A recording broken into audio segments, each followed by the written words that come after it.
Look at Miss Kelly Mantle. Well, Kelly Mantle's, I'm going to tell you the truth is Sheila from the Browns as well, you know, revived her career, like I said earlier. She's a necrophiliac. Oh. No, she's a little bit of a hypochondriac, but I like to say necrophiliac Yeah. on purpose and mix it in. Although, did you know that animals are necrophiliacs? No, I did not. You better believe it. Really? Okay. Now back to Kelly Mantle. She's not a necrophiliac, everyone. No, she's not a necrophiliac, but I was studying those serial killers, and this one serial killer was chopped the heads. It was a couple, a wife and a husband, and they would chop the heads off these girls, and they would do their makeup on them and stuff. Wow. And the husband would have his way with the girls' heads.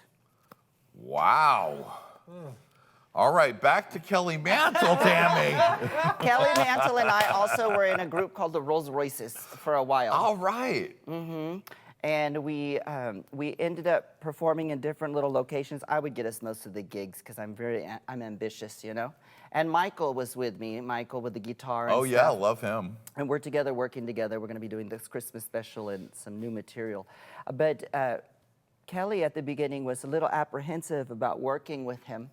And she's going to be sitting here watching this video and laughing, you know, and everything, because she just laughs. She likes to get me going on stage, too. She likes to really kind of do something to annoy me. Right. Because she likes to see my reaction. Uh-huh. And that, because her husband, well, her lifetime companion, Tony, he, shout out to Xochipilli, who's the Aztec god protector of the male prostitutes and the flower god of pleasure, music, and all that stuff. Oh, shout out, Who is protecting me, Xochipilli. But anyhow,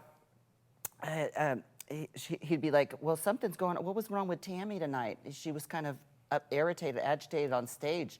And Kelly just laughs, because she was the one doing it, and she thinks it's funny. Or like I invite her to do like my holiday special, and she would come on and do one of her, instead of doing way off track and do something like my neck, my back, you know. Really, this is a holiday show, and you know she gets carried away with this. And she's just, but she's one of my best friends, one of my dear friends. They get to say there was a community, because here in LA, I don't feel that there's really a drag community. As to whenever you go around the world or around other places, there for sure is a community in Texas and Virginia. Shout out to Integration with their wigs. They actually have, you know, Rhinestone Productions communities. But here, I don't feel that we have such a community. But Kelly and I, we are very close, and we're friends, you know, so. And she delivers on the Browns. I mean, great performances. Oh, yeah, she's more popular than I am. Look at Oh, Milk. Now, you guys were performing in Provincetown at the same time. Yeah, Milk and I, she would come over and I'd cook for her with Jose Guzman Colon, and we'd cook, and Ezra Tualo was my roommate, and we would ride the rickshaw together, and we'd go out and promote on the streets together, and it's always a great time. The only problem I have with Milk is she's also a queen with a cause, but she never calls me back. Oh, Milk, get it together. Her and Nina Flores. Jeez Louise. DJ Flowers, excuse me. Of course, as we talked about in the main show. Now, when you're in Provincetown, what's a typical day? And who you were roommates with someone, or you were living in a house? Okay. What was that like? Well, first of all, the rent is overly priced there. It's outrageous. It was like $16,000 for two of us in upstairs apartment, Ezra Tualo and myself. Ezra is the football star, and he's been on Ellen, you know, and he said she wasn't that toxic. He was praising her. Oh, okay. Mind you, I do know other people that work for her and have said that she's a real, you know, something else, but that's okay. I would like to go on her show. I've thought about it before, but I mean, who wants to go? If she's going to be mean, I don't know about that business. You know, but a typical day in Provincetown is a circle.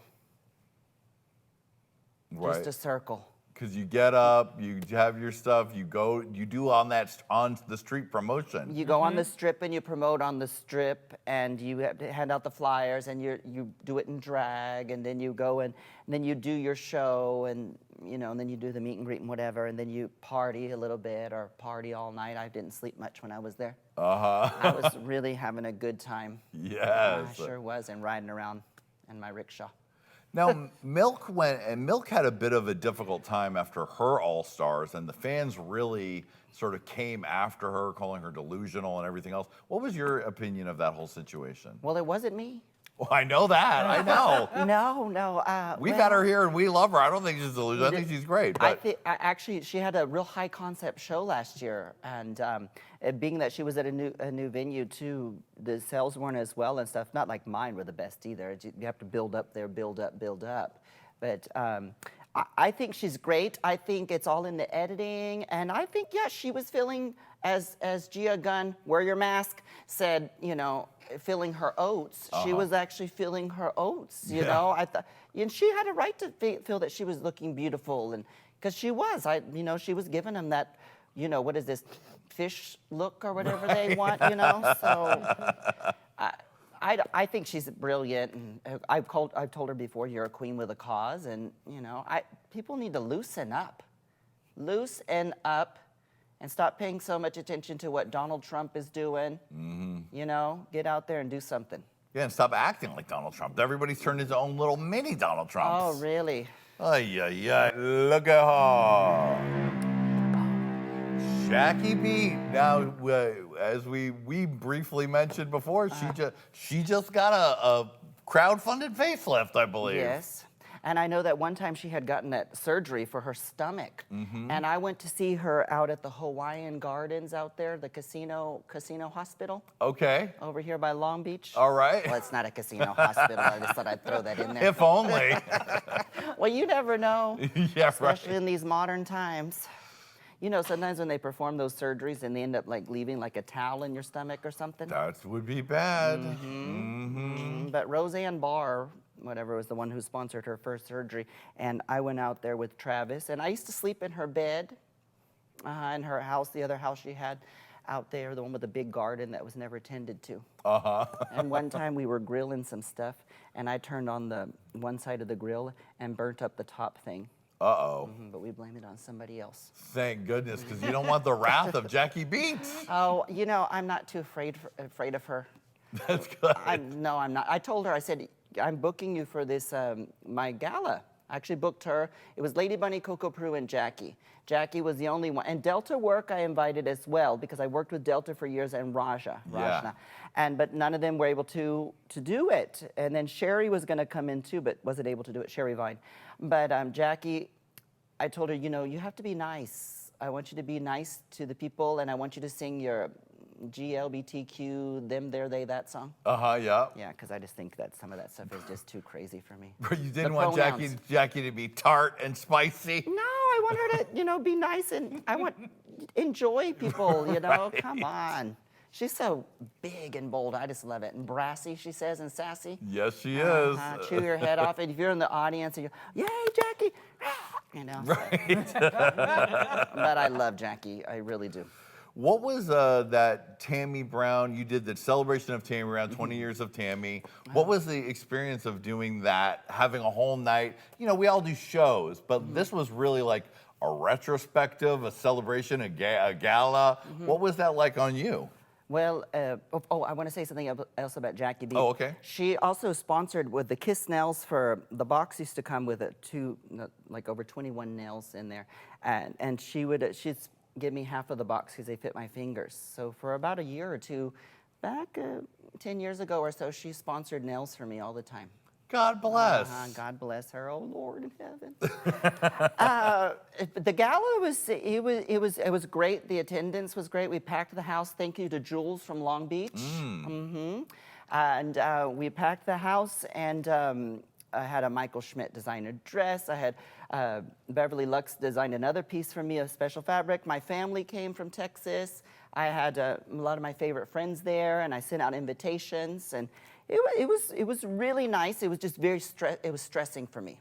Right, I can imagine. Like trying to coordinate all the people, and it's all about you. That's a lot. It was nuts. My friend was there helping, and he actually coordinates parties. So he said, my friend from Chris, Odetta Milstead was his drag name at the time back in the day, too. We had a hurricane party once. But he's like, get in there and just, and sent everybody out of the dressing room and just made me stay in there, and they took care of everything. That's good. Because it's hard for me not to be in charge of stuff. I'm in charge of doing everything all the time. you know, pretty much. And to relinquish that, it's kind of like, to somebody else to take care of. You're like, what? They're gonna do it wrong. And I had Chris Bowen come and DJ, and then I had I had Jose Guzman come take photos. I wanted Magnus. I did invite Magnus Hastings, but I didn't want. He complained about doing these kind of like box photos, or doing the photos. I was like, well, we won't hire him because I surrounded myself with everybody from my career and that I like to work with, and had them there and be part of this with me. Yeah. So that was nice, and Dusty Cunningham was there running around doing the on the floor photos. And Must stuff have been like that. great to have all, all your history right there to peruse and love. It was fun. Look at her. Oh, there she is, Rajna. For a minute there, you know who I thought she was? Alaska Thunderfunk. Oh. But Raja, we've been friends. So like I said, Raja is responsible for getting my jobs with Mario Diaz and Big Fat Dick, and getting me when he used to, what was the hot dog, the dance party. Do you have an old school memory of Raja? Old school memory. Well, that would when she's in my car. Oh, your car's so clean, Tammie. Because what we would do in Long Beach, we would all work at the Starlet Review. Is that what it was called? And Lady Red Couture did this as well. And this when she was working in the kitchen and stuff there at Hamburger Mary's in Long Beach. And that's where we actually started the brunches that are so popular all around the country. They actually started there in Long Beach. It was Psychedella. It was, and Jules is one person that offered me that job to be a brunch at. And that's what started the brunches, very small, and then it spread all around. It sure did, and now it's like, there's the big corporate versions everywhere too. I know.